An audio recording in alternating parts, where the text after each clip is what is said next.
Thank you very much. I mean, we're obviously looking at very different scales of things here, but there is a common mayoral point, I think, of where we all see that there is potential for the mayors to take a role in doing things that perhaps on a national political scale it's not so easy to do. Lucy, do you work with mayors? Does Citymart work particularly with a mayoral? Yes, we aim to go into cities at the mayoral level. That's the way to get the buy-in, the accountability, the kind of underwriting that's necessary if you're talking about transforming a system.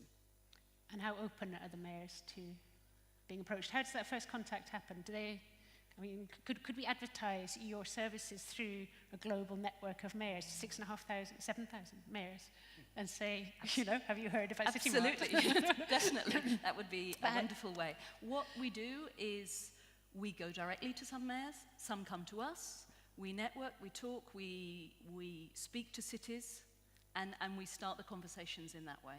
And is it as a prerequisite that they are on board before you start? Or do you sometimes do it to show them that there are alternative ways of thinking? It's essential to have champions in the city, champions who also have a certain level of responsibility within the city. That doesn't always need to be the mayor, but we like to go in at mayor level, and that's generally where we're working. And then we might work with some of the people that they work with, but generally we go in at mayor level. What is essential is having that kind of champion in the city, or those champions. There are plenty of cities that have more than one person, the ones who really understand that change is necessary. I have a question to my friends here, because it's about to get connected to something, to get connected to the sustainability. We have a mission about, you know, the nuclear, use the money in other ways. And you are talking about your card, your Oyster card, you are talking about your app. How could we really develop something together with combining these things and our missions, different missions?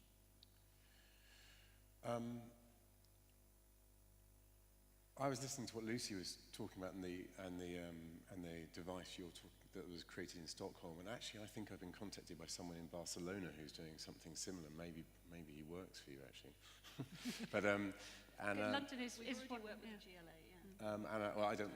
And I'm wondering whether this is all coming together anyway, because talking about that TfL thing, where the sharing economy, we come from a past where we've all, our age group, when we were younger, where we all kind of hid our intelligence, our intelligence basically. And now we've learned that the best way forward is to share it. And especially with the thing you're designing, it sounds to me as if one day an app will be in place that could just be used worldwide, a very simple sort of download, because we're all gathering the kind of data that needs to go in the device that you're talking about. And it's very complicated when you're building something city by city and you're designing things specifically for one end user. But what's exciting about this kind of global race and the share of knowledge is that we can slowly build up things that will be universal. I've always wondered why deaf people, for example, you think, who sign, why they don't join up and have one language, why there's a Chinese sign. And I just think of one language I'd like to see universalized. It would be really useful to you. And I even might learn to sign than if I thought I could speak anywhere in the world. And it's the same with the kind of technology that's coming through. Well, I think you're absolutely right. We don't necessarily need one solution, but a synergy of solutions, in a sense. And the whole point is to ask the right questions. I found your talk intriguing in the following sense. Procurement, in our case, has been a huge challenge. And it has been a challenge because, well, one is the obvious reason about inertia. The other reason is corruption, to be honest. So how do you break corruption? Well, one of the good policies that was implemented by the Greek government at the beginning of the crisis, I found it brilliant. It's a program called Diavgia, which is the Greek word for transparency. And every public sector organization chairman had to upload on the internet any spending decision made by any entity receiving money from the Greek state, and even €1.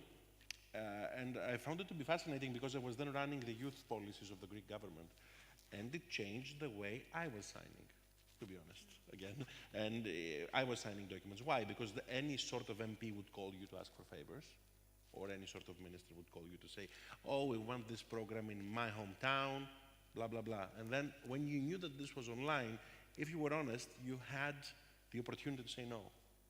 We won't do this, it's transparent, no. So following the policies of other places that have been successful, it's a bit like transplants, they don't necessarily work every time. But following smart policies from London, from Barcelona, from Athens, from any place, I think is the smartest way to go, rather than having one solution.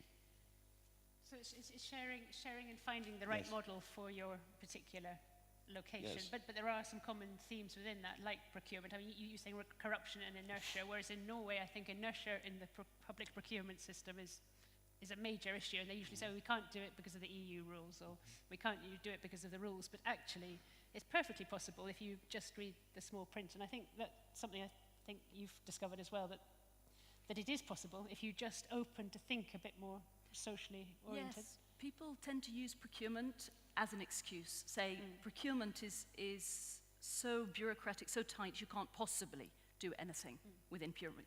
Don't even try. Procurement in our city, don't try. But actually, we're working within existing procurement frameworks. There is room for maneuver. We've worked with a lot of lawyers in several countries who are all saying, no, it's not the law that stops. It's not procurement law that stops things happening. So it's kind of opening this up more and building in that accountability to every step. So as you were saying, you don't feel like the one who's left out, who's the whistleblower, because you're not the corrupt official. You know, if everybody is accountable, then more people step up and say, yes, I will be too. I mean, I live in Spain, and this is a serious problem, historical problem in Spain. But it's changing in the ways you're talking about in Greece. I think there's lots of comparisons.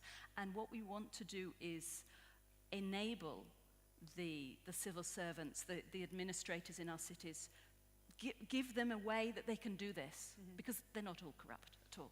No. So. And I think it comes back to my experience in Tøyen. You know, you want to enable and empower some of the local residents to deliver some of the local services, but the local city district says, no, we can't. We have to use the general agreement for procurement for cleaning, say, for the whole of Oslo, and we only have these 3 deliverers, which means that you can't ask a local person in a social housing scheme to deliver their own cleaning services, because it has to be the official Oslo one. And it seems such a waste of resources. I mean, there's so many potential, so much that people could be delivering of their own things within their own local part of town. And we've got to break down this understanding of how to empower people through doing their own things. I want to almost straight away open it up to the audience. So are there questions out there? I mean, you 4 as well. If you've got anything else you want to say, please do. No, it's 15:15, isn't it? Oh, is it? I think so. You're desperate to get off the stage. No, sorry, I think I just checked. It was 15:15 that we've got to, yeah. So, but is there anyone out there that's thinking about their city and how change could really happen in their neighbourhood even? What is it that would make a difference? Or what is it at policy level, the link that's missing? Has anyone got any questions at all? Miriam. There's a microphone. Could you wait for the microphone just so that everyone can hear? Yeah, hi, I'm Miriam. I'm involved in collaborative economy. And actually, when you were talking about collaborating, like every city is building programs and supported by some organization like Citymart. But what about working together in an open source mindset, like building the tools?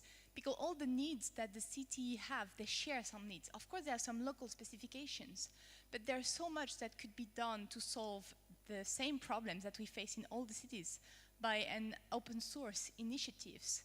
I would like to have your thoughts on those, on this reflection. I absolutely agree that this information should go into the commons. This is an area that we're working on a lot. It doesn't necessarily need to be open source. It's the change of mindset from what you were saying of that, this is mine. It's like, no, this is everybody's. And that's what we do at Citymart. We put everything out into the common domain so they can see the way we've worked with other cities, and people can take that information or take those solutions that we've sourced for one city, and they can do what they want with it. So I think you're right. we don't need to be selfish about this. Let's share this information, and that's at all levels. Also, I could add to that, which is we have a slight problem, I think, in London especially, or England, the United Kingdom, where we're kind of suspicious of people who gather data or gather information, and we sort of feel that we're always being looked at and watched. There was a point in London where we had more CCTV cameras than I think we had something like the 60% of the world's CCTV cameras or something, just after the IRA bombing. I think it's probably now a much better spread out. But, and when the Oyster card was actually introduced, everyone was up in arms because they didn't want people, they said, people can track where I'm going, as if anyone would care, really. And now we've actually got used to it. But what I like about the conversation here is an open source conversation where you start to talk to people about them actually contributing towards the outcome of their city by allowing their data to be open. So they actually want to engage, and they like their data being taken. They consider it there. So actually, every time they spend, or every time they go somewhere, actually they define a journey. So I catch a bike across there, but I tend to come home by train, and I spend this here, and I eat at this time, and I take this kind of, all this kind of thing would feed into a governance package that would help deliver a better London. If they realize that they're actually contributing towards democracy by supplying that data, they're effectively voting. They're telling, then I think that's a really lovely and amazing conversation to have, and really exciting. And I think that's about communication again. It's people immediately think you're going to do something bad with that Yeah, data, yeah. and it's actually explaining how that provides efficiency of services, so more money to be spent in other places. Yeah, it's a sort of a key of sort of free markets, and because I came from a background of sort of Orwell and people being very scared of what's behind the Iron Curtain and believing they were being bugged all the time, and of course, I like the way it is at the moment. But yours is. I think that it's exactly the trade-off that Ivan said. It's a trade-off between perceptions of privacy and effectiveness. I was reading a story about the big data in the Obama campaign. Since you're running for mayor, I bet you're interested in the story, about the level of data that citizens shared with the Obama campaign was immense. An advisor of Obama in the campaign has told me that we could know that if you were a female who had placed like on Obama 2012 on Facebook from Orange County, California, 4554, and you had pressed like at Ocean's 11, the person to convince you about voting Obama was George Clooney. And I was like, how can you know that? That the level of analytics was immense and about personal data. People shared them because they trust Obama. But if there is another candidate, would they have the same propensity to share the data?